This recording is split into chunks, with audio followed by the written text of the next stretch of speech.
Olá, bem-vindo ao canal. Um amigo me pediu que eu lhe apresentasse os textos que se encontram na Bíblia a respeito do sábado. Mas uma das preocupações que esse meu amigo tem é porque ele diz que no Novo Testamento não há mais esta colocação do sábado como um mandamento em vigor. Então eu preparei alguns textos e eu gostaria de compartilhar com você. Eu entendo que a Bíblia é um todo.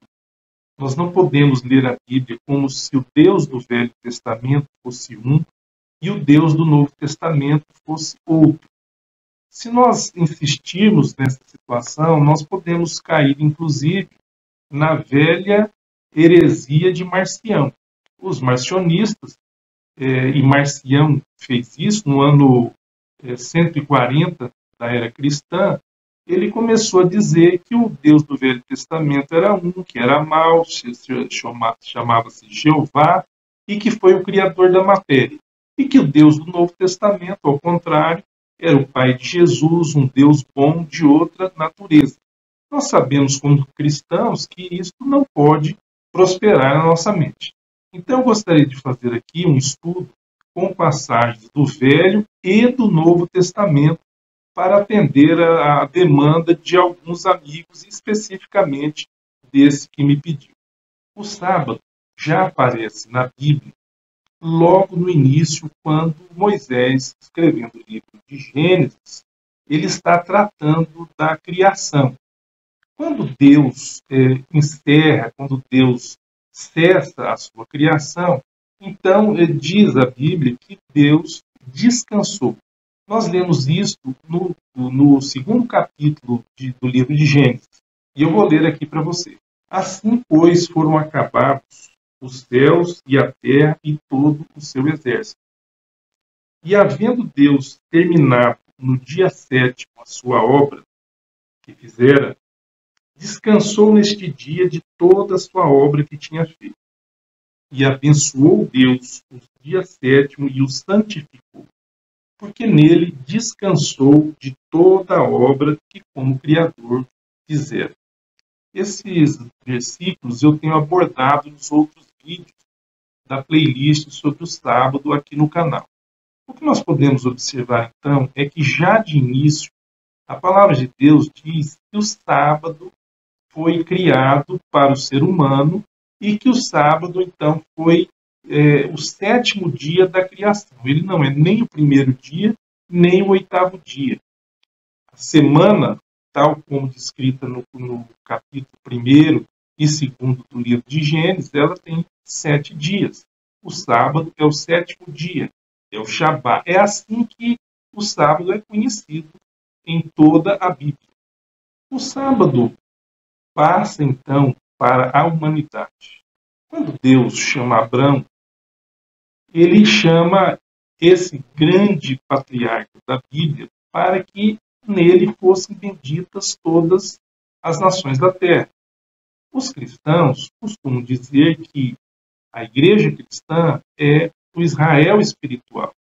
Então não há dúvidas que a igreja foi Israel no Velho Testamento. E a igreja é o povo de Deus no Novo Testamento, aqueles que são cristãos. Quando o povo de Israel esteve cativo por 400 anos no Egito, e Moisés, seguindo as ordens de Deus, lidera esse povo para que saia de lá, nós vamos ver aparecendo aqui a lembrança do sábado. Antes mesmo que Deus desse as tábuas dos 10 mandamentos para Moisés, ali no Sinai, nós já vemos a prática do sábado como algo que era comum a todo o povo. Quando eles necessitavam de alimentação, diz a Bíblia, no livro de Êxodo, Moisés escrevendo, que Deus mandava diariamente o maná. O maná era uma espécie de um pão que descia do céu. O maná, ele caía para que o povo recolhesse todos os dias de domingo a sexta-feira. E era proibido por Deus que se recolhesse mais do que o necessário. E isso nós lemos no capítulo 16, versículos 4 em diante. Eu vou ler para você para que a gente tenha uma ideia do que ocorria. Então disse o Senhor a Moisés: Eis que vos farei chover do céu pão, e o povo sairá e colherá diariamente a porção para cada dia, para que eu ponha à prova se anda na minha lei ou não. Dar-se-á que no sexto dia prepararão o que colherem, e será o dobro do que colhe cada dia.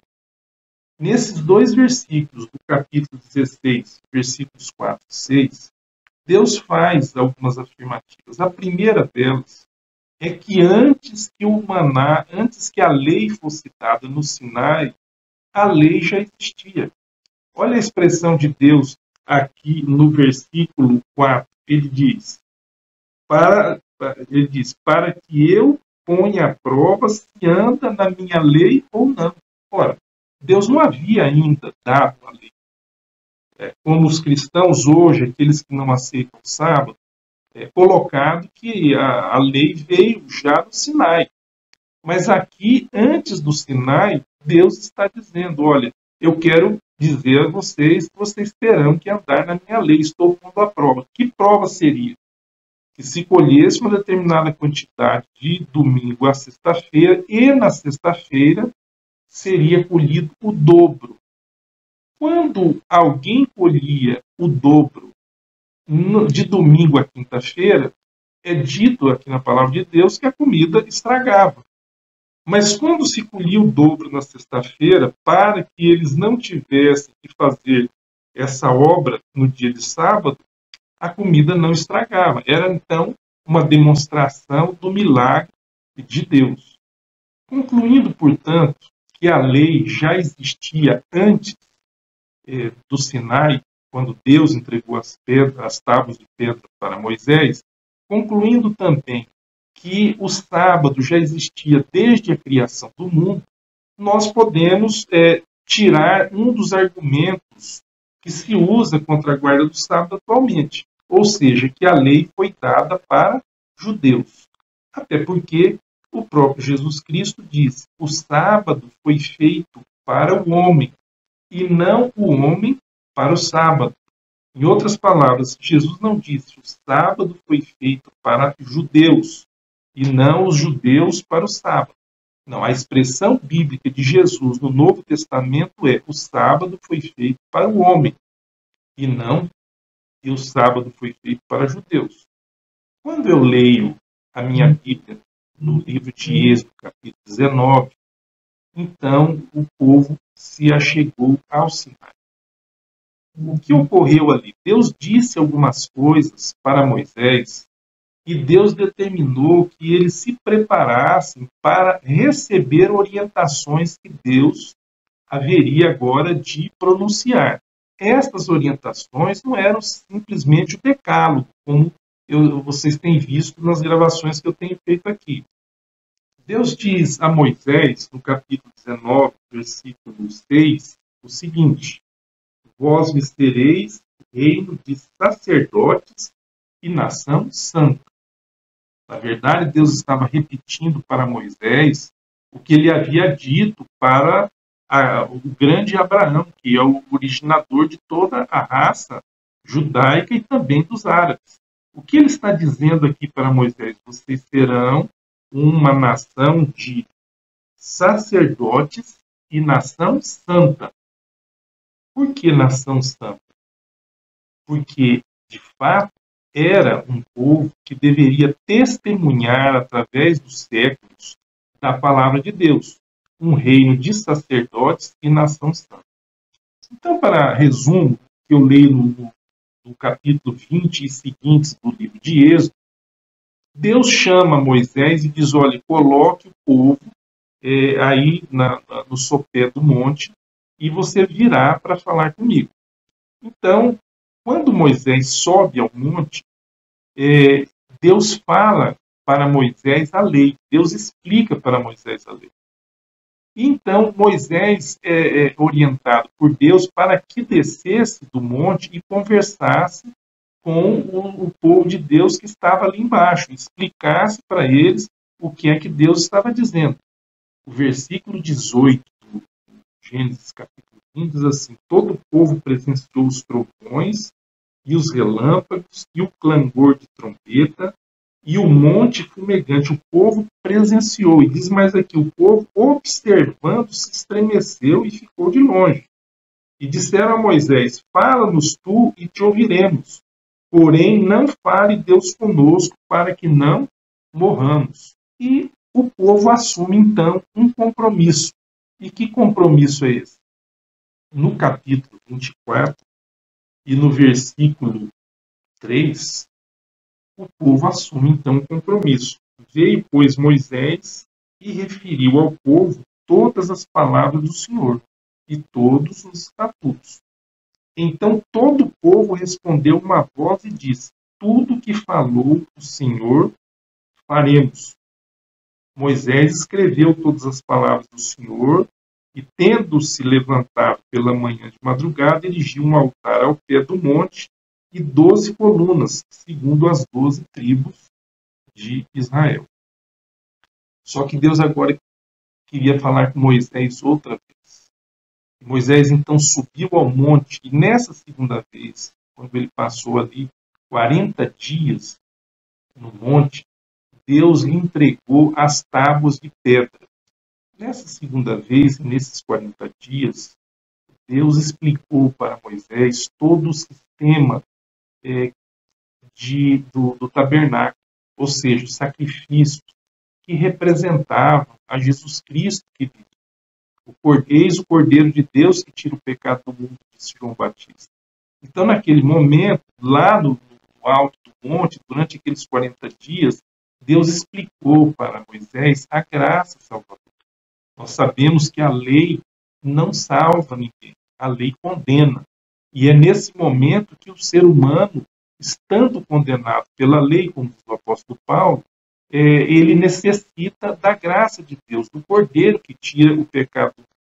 Então Deus explica para Moisés como funcionaria o tabernáculo, aquela tenda onde se realizavam os sacrifícios, onde se realizava o contato dos sacerdotes e do sumo sacerdote com o próprio Deus, onde a nuvem ficava sobre ele.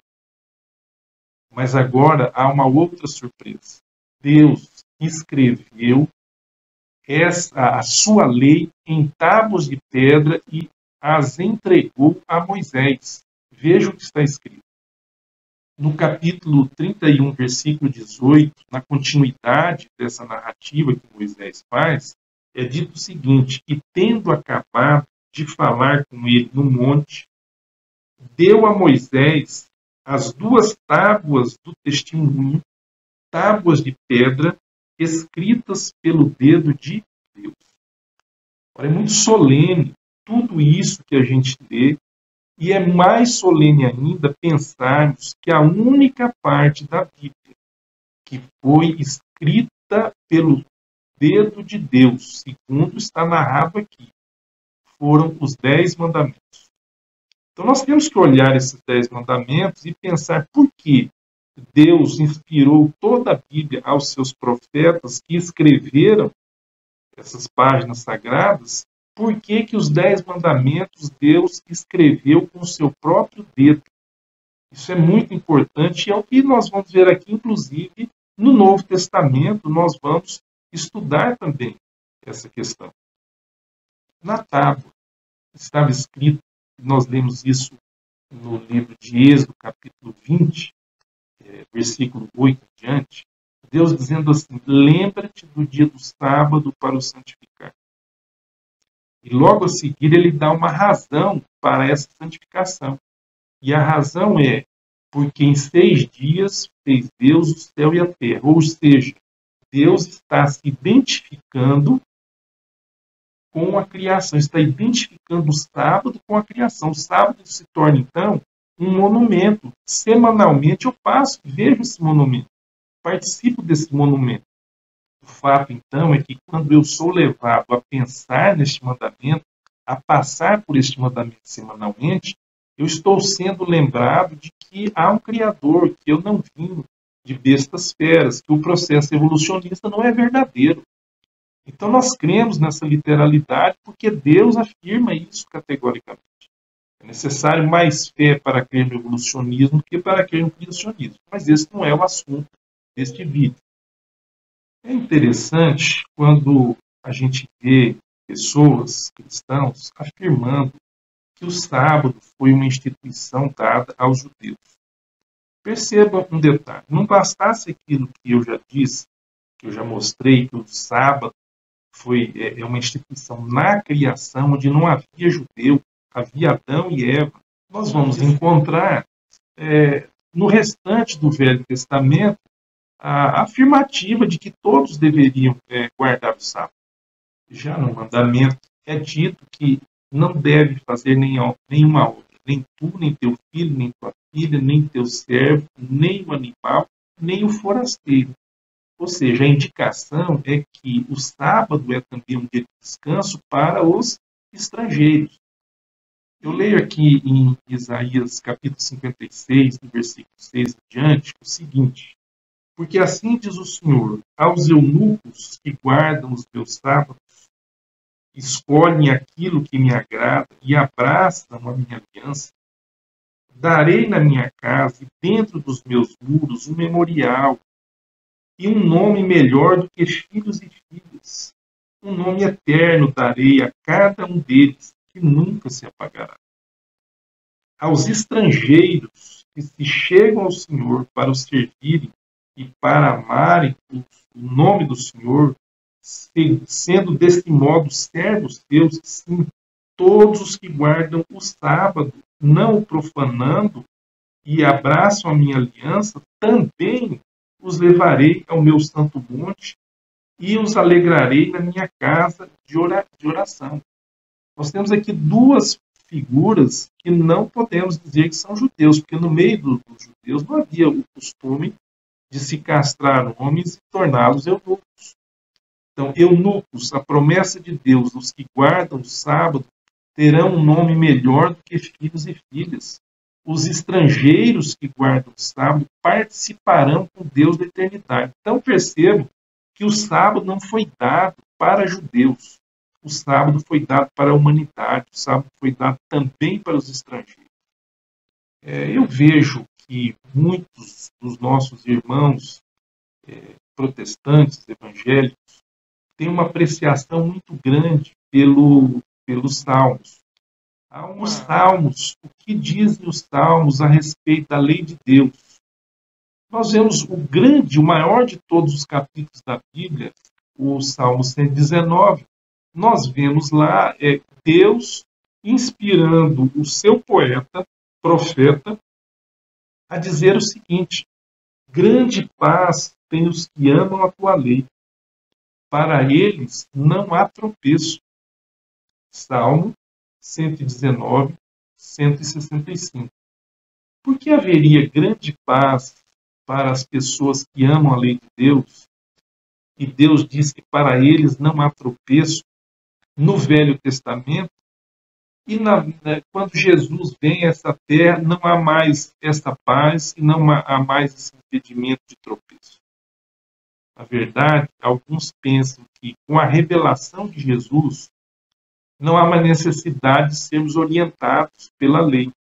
Mas nós vamos ver, no momento em que chegarmos aqui, a análise do Novo Testamento, que isto não é verdadeiro. Jesus insistiu na guarda da lei. Há uma carta universal do Novo Testamento, a carta de Tiago, que todo protestante deveria ler. E por que razão?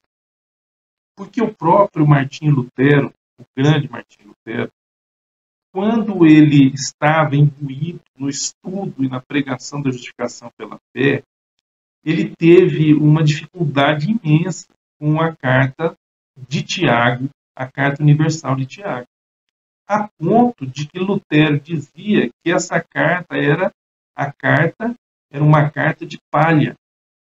Vejam, muitas vezes nós temos que estudar a Bíblia de uma forma sistemática, porque até mesmo Lutero teve dificuldades com essa parte do Novo Testamento. O que diz a carta ao Tiago? No capítulo 1, versículo 17, está escrito o seguinte: toda boa dádiva e todo dom perfeito são lá do alto, descendo do Pai das luzes, em quem não pode existir variação ou sombra de mudança. Essa afirmativa da Bíblia, e nós vamos ver em outros locais, outros versículos, ela é de extrema importância para cada um de nós cristãos. Por quê? O que mais necessitamos é de estarmos num porto seguro. Quando um pai ou uma mãe dão um sinal trocado para o filho, quando eles titubeiam nas suas atitudes ou nas suas orientações, a criança fica perdida.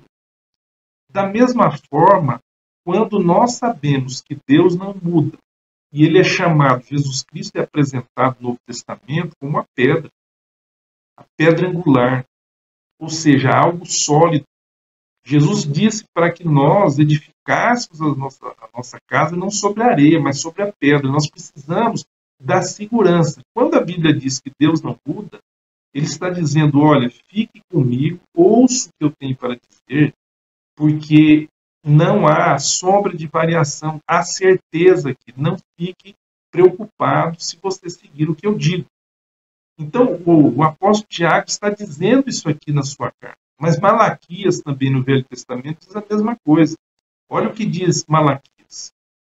Capítulo 3, versículo 6 de Malaquias. Porque eu, o Senhor, não mudo. Por isso vós, ó filhos de Jacó, não sois consumidos. O Deus do Velho Testamento, que é um Deus de amor, o Deus que nos criou, o Deus que antecipou pelas suas profecias que viria o seu Filho para nos salvar, o Deus que indicou essa narrativa ali no tabernáculo, quando um cordeiro morria, e João Batista percebeu isso claramente quando ele diz, eis o Cordeiro de Deus que tira o pecado do mundo. Esse mesmo Deus, ele nos dá uma garantia, ele é misericordioso. Ele não muda. Quando Jeremias está lamentando a destruição de Jerusalém, ele escreve um livro de lamentações e ali há um dos versículos mais lindos da Bíblia. Ele diz, as misericórdias do Senhor são a causa de não sermos consumidos, porque as suas misericórdias não têm fim. Que maravilha nós pensarmos num Deus que não muda e que é misericordioso. Essa é a mensagem já do Velho Testamento. Um Deus que não muda, cheio de misericórdia. Ele sempre foi um Deus cheio de misericórdia. Quando, lá no livro de Êxodo, capítulo 33, nós vemos Moisés fazendo um pedido a Deus, olha a resposta. Então ele diz, rogo-te que me mostres a tua glória. Respondeu-lhe, Deus falou para ele, farei passar toda a minha bondade diante de ti e te proclamarei o nome do Senhor. Terei misericórdia de quem eu tiver misericórdia e me compadecerei de quem eu me compadecer. A glória de Deus é a sua bondade e é a sua misericórdia. Um Deus que não muda e que é misericordioso, desde o Velho Testamento até a última página da Bíblia. Esse mesmo Deus, segundo o salmista, ele vai proceder da seguinte forma. Olha o que Deus diz. Salmo 89, versículo 34. Não violarei a minha aliança, nem modificarei o que os meus lábios proferiram. Perceba a solenidade dessa afirmativa. Nós estamos vendo aqui que Deus não muda, e Ele está dizendo que Ele não altera, Ele não modifica o que Ele já disse. O Deus misericordioso do Velho Testamento, o Deus que nos dá segurança no Velho Testamento e no Novo Testamento, o mesmo Deus, Ele diz que Ele não modificará o que os lábios dele proferiram.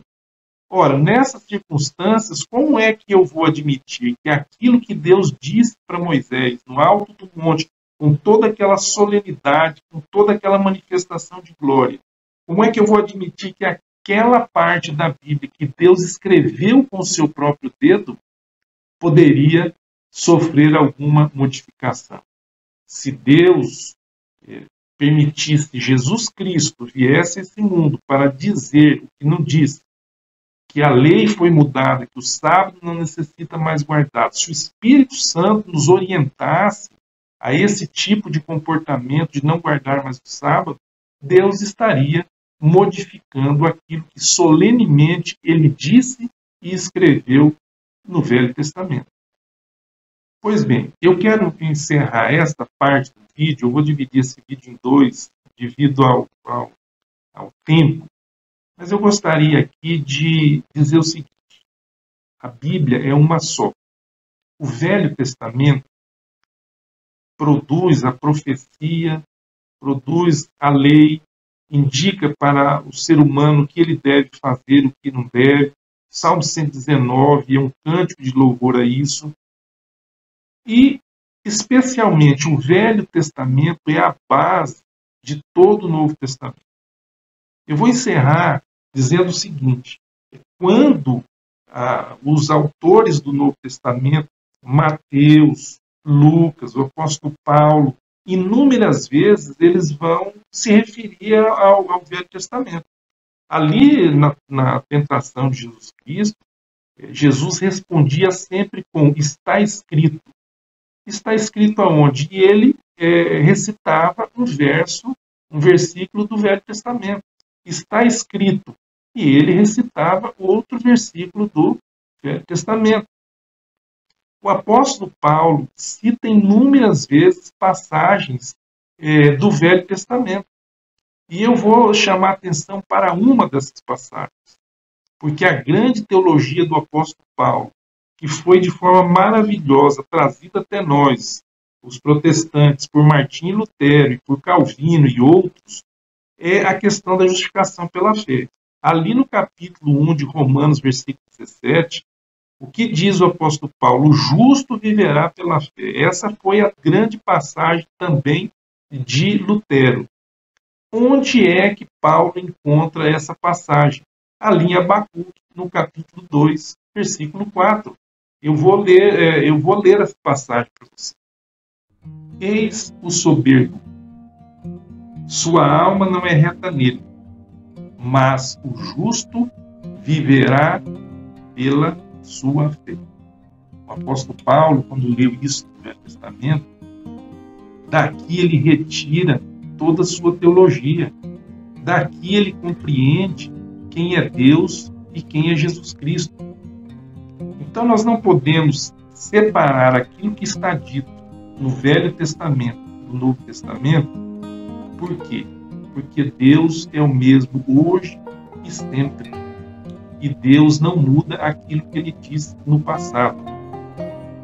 Nós vamos dar continuidade a esse vídeo, tratando agora de como Jesus Cristo revela o Velho Testamento e como o sábado ainda está presente no Novo Testamento. Um abraço, até o próximo.